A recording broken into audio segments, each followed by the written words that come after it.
네, 안녕하세요. 1학년 친구들. 우리 이번 주에 또 온라인으로 수업하는 친구들 영상 만들었습니다. 우리 이번 주는 여러분 교과서 중권 22페이지 생명복제입니다. 생명복제. 22페이지 생명복제 부분 하겠습니다. 여러분 책 보시면서 목사님이 그 설명하는 내용들 밑줄 잘 보시고 조만간에 그 우리 교과서 확인해갖고 상권과 중권 잘 정리해 놓은 친구들에겐 엄청난 상품을 드리도록 하겠습니다. 자, 오늘 생명복제 부분인데, 생명복제 요즘, 그 복제, 그죠? 그 뭐라 그러죠? 이런 과학들이 많이 발전하면서 이 생명복제에 관련된 부분, 또 이제 요즘에 AI까지, 그 인공지능, 로봇이죠? 까지 해서 많은 얘기들이 나오고 있습니다. 그래서 그런 것을 우리 종교적인 관점에서 어떻게 바라보고 있는지, 그다음에 어떻게 하는 것이 인간의 행복을 위해서 바람직한 것인지, 문제는 없는 이런 것들에 대해서 잠깐 다뤄보도록 하겠습니다. 생명복제가 먼저 뭐냐? 네, 생명복제, 우리 인간의 생명복제는 인간과 모든 면, 즉 유전적인 형질뿐만 아니라 외모나 성격, 감정, 취미, 능력, 기억, 이 모든 것들이 다 똑같은 또 다른 인간을 만들어내는 것을 인간복제라고 합니다. 그러니까 여러분과 똑같은 사람을 하나 더 만드는 거죠. 네. 자, 그래서 인간복제를 생물학적으로 이제 설명했을 때 한 개체와 유전적으로 동일한 또 다른 개체를 만드는 것이라고 말할 수 있죠. 인간복제는 이제 배아복제를 통해서 가능한 건데요. 이 배아라는 게 뭐냐면 그 난자와 정자가 수정되고 8주 이전에 생명으로 있는 것을 배아라고 합니다. 그 배아에서 수정이 됐잖아요. 그 배아에서 핵을 빼는 거죠. 빼고 다른 개체의 그 체세포 핵을 주입을 합니다. 그래서 이제 배아가 분열이 돼갖고 이제 어떤 생명체가 되는 거죠. 그러면 이 핵을 집어넣은 생명체와 똑같은 생명체가 이제 발생이 되는 거죠. 그래서 거기서 줄기세포를 이제 빼내가지고 그 줄기세포를 가지고 이제 의학적으로 이용하는 것. 이게 이제 배아복제고, 그다음에 줄기세포 배아복제라고 말합니다. 그래서 배아 줄기세포라는 것은 뭐냐면 그 아까 말한 대로 그 수정한 그 수정체를 가지고 거기서 뭔가를 만들어내는 것을 이제 배아줄기 세포라고 합니다. 그래서 이게 14일이 안 된 배아 기계세포인데 여기는 모든 세포와 모든 조직이 분화할 수 있도록 되어 있죠. 그래서 전능세포 또는 만능세포라고 불리기도 하는데 이 배아를 통해서 줄기세포를 만들어가는 것, 그리고 이제 배아줄기세포라고 합니다. 그래서 이거는 뇌질환, 또 당뇨병, 심장병, 많은 질병을 치료할 수 있다라고 이제 의사들은 얘기하고 있는 거죠. 그 다음에 성체주기 세포라고 있어요. 성체주기 세포는 뭐냐면, 피 또는 골수, 이런 걸 통해서 그 안에서 세포를 분열해가지고, 그 다음에, 만들어내는 것을 말하는 거죠. 그래서 이 성체주기 세포는 이미 우리 쉽게 말하는 이제 성인들에서 이제 줄기세포를 만드는 거기 때문에 어떻게 보면 윤리적인 논쟁에서 피해갈 수 있죠.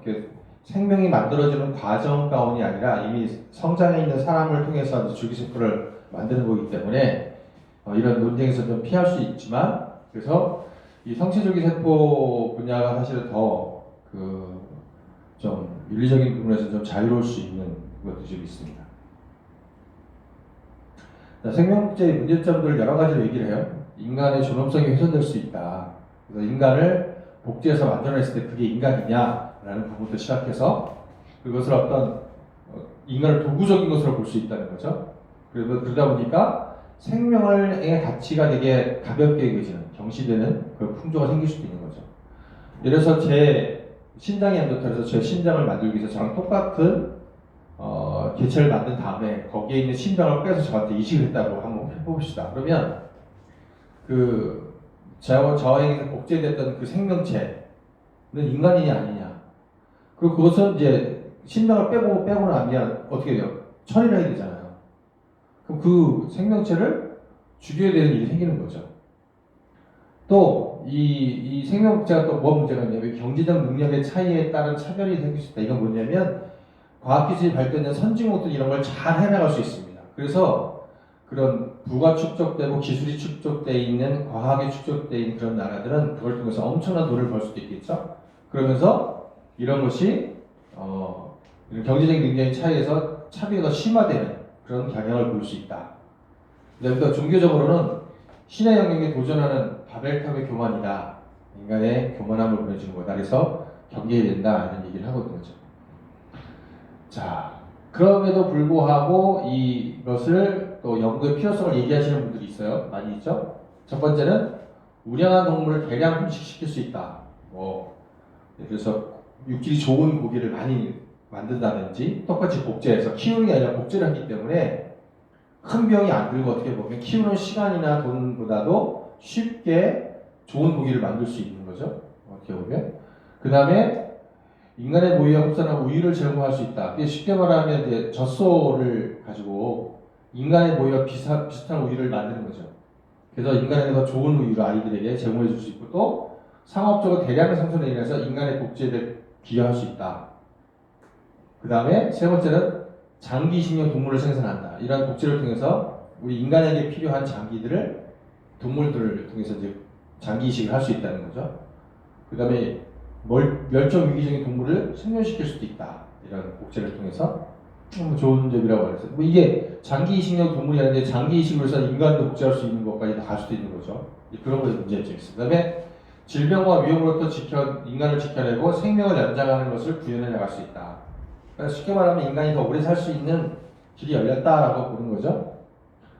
근데 여러분들 여기서 특히 볼 게 뭐냐면 결국은 뭐냐면 이게 다 경제적인 것과 관련이 있다는 거죠. 돈과.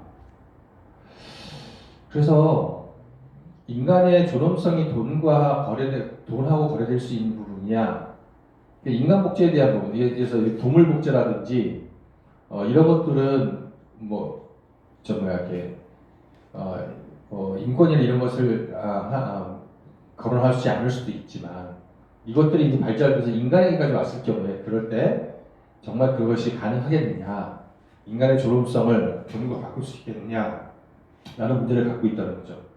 그래서 여러 가지 이제 그것에 대해서 다시 걱정하는 몇 가지 목소리가 있습니다. 정리해봤는데 이 생명 복제나 인간 복제가 우리 인류에게 있어서 생태계 교란이라든지 생태계적인 문제를 일으킬 수 있다는 거죠. 복제를 많이 했을 경우에 고기를 많이 생산해서 소를 많이 복제했다 이런 것들이 일어났을 때 생태계적으로 사실 여러 가지 문제가 생길 수 있다. 지금도 소고기를 많이 생산하는 과정 속에서 메탄가스 문제라든지 그래서 환경 문제 여러 가지 문제들이 있잖아요.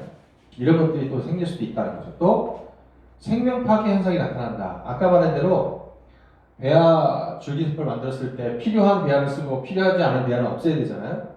그렇게 됐을 때 우리가 생명이라고 볼 수 있는 존재인 배아를 죽여야 되는, 처리해야 되는 그런 일이 생길 수도 있다는 겁니다. 예를 들어서 여기 여러분 책에도 나오는데 25페이지에 최초의 복제됐던 양인 돌리가 있었죠. 그게 벌써 한 30년 될 것 같은데요. 이게 성공했을 때 이거를 복제하기 위해서 썼던 난자가 한 277개가 됩니다. 그럼 277개의 양은 수정됐던 양은 그걸 생명체라고 봤더니 이미 처리가 됐다는 거죠. 그런 과정을 거쳐서 하나를 만들어냈다. 그러니까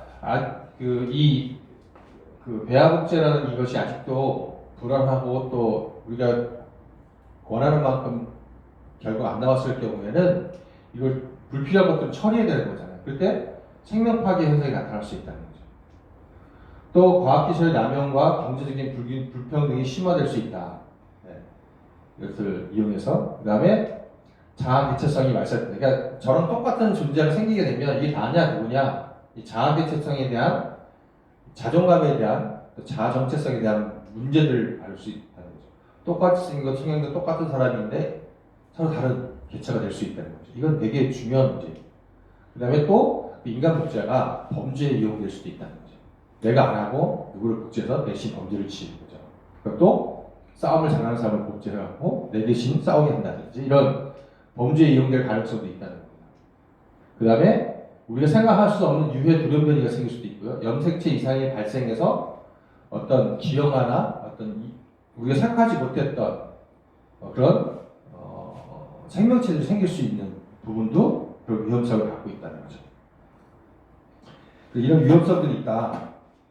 그래서 이것을 이용하는 데서 여러 가지 의견들이 많이 있죠. 아직도 사회적으로 또 윤리적으로 또는 이제 종교적으로 이런 부분에서는 인류가 함께 의논하면서 공감대를 만들어야 될 부분이 상당히 많습니다. 특별히 인간의 존엄성이나 생명의 존엄성들을 우리가 생각한다면 이게 무분별하게 이용되지 않도록 좀 그런 부분에 대해서 우리가 좀 어느 정도의 통제가 필요하지 않느냐라는 게 종교계의 시선이고, 또 특별히 생명에 관련된 것들은 자연적인 이 생명에 관련된 것들이 인간의 인위적인 것들이 들어갔을 때 어떤 결과를 초래하게 될지 우리는 알 수 없다는 거죠. 그래서 그런 부분을 좀 조심해야 된다. 그래서 여러분 교과서에도 이제 여기 그 생명복지에 대한 사례 26페이지에 나오는 걸 한번 읽어보시고요. 그 다음에 이 생명복지가 우리에게 어떤 결과를 올 수 있는지 영화를 만들어지고 있습니다. 2005년에 나왔던 아일랜드라는 영화인데 그걸 요약해놓은 영상을 이 뒤에 붙여놓겠습니다. 여러분 한번 보시면서 여러분 생명복지에 대해서 한번 생각해 보셨으면 좋겠고요. 우리에게서 어떻게 지혜롭게 인간들에게 이익이 될 수 있도록 이용할 수 있을 것이냐 하는 부분들은 정말 지혜가 필요하고 또 국가적 사회적인 합의가 필요하다라는 생각을 좀 하게 되고요. 앞으로 또 이과에 가서 이런 부분에서 일할 친구들은 이런 것에서 한번 또 윤리적으로 또 종교적으로 한번 이런 부분을 깊이 생각해 볼 필요가 있다고 생각합니다. 자, 우리 온라인 클래스 하는 친구들은 이어질 영상 우리 영화 하이라이트 보시면서 가벼운 마음으로 좀 보시면서 마무리하면 될 것 같습니다. 자, 다음 주에 학교에서 보겠습니다. 반갑습니다.